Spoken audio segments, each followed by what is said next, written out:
Hello mga ka-sweetheart! Sino po sa inyo ang naka-experience ng kumain ng fried fish hito? Sa totoo lang, hindi ako kumakain ng hito kasi parang nalalansahan ako. Pero po, nung na-try ko, nakainin siya, masarap pala. Lalo na kung ang pagkakaprito is malutong. Kaya let's go to cook! At heto na po ang reyna ng kusina. Handa ng magluto.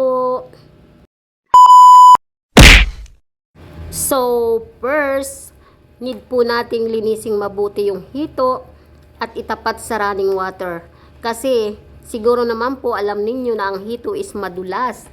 May ano siya, yung kaliskis niya is madulas. Wala siyang kaliskis, pero meron siyang madulas na part. Oh my God! Binalad ko po muna siya sa suka, saka ko po siya tinapat sa running water para matanggal yung dulas. Ayan, kita naman ninyo mga ka-sweetheart, wala na yung dulas. So, kailangan lang po talaga i-clean mabuti at saka yung hasang. So, after ko po siyang mahugasang mabuti at matanggal yung dulas, ina-slice ko po siya side by side. Para sa ganun po, pag prinito siya is malutong.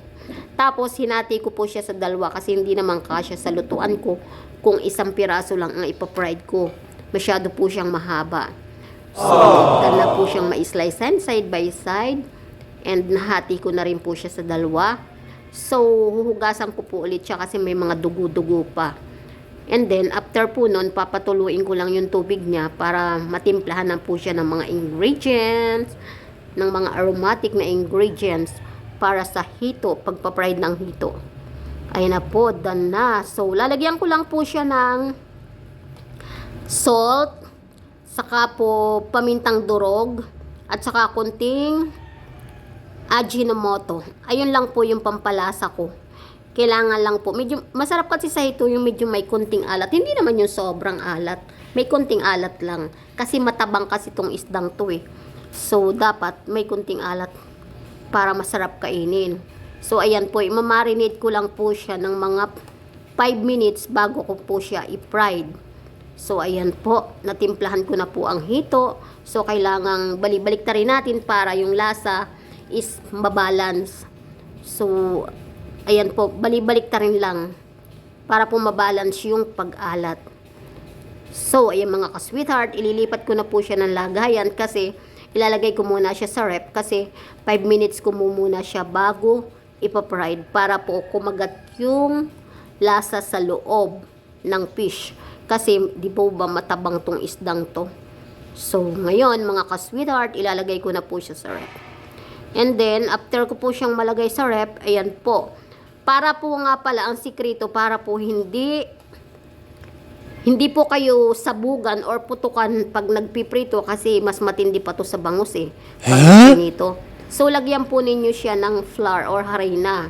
Side by side po, lagyan ninyo siya ng harina para pag prinito nyo, hindi kayo puputukan.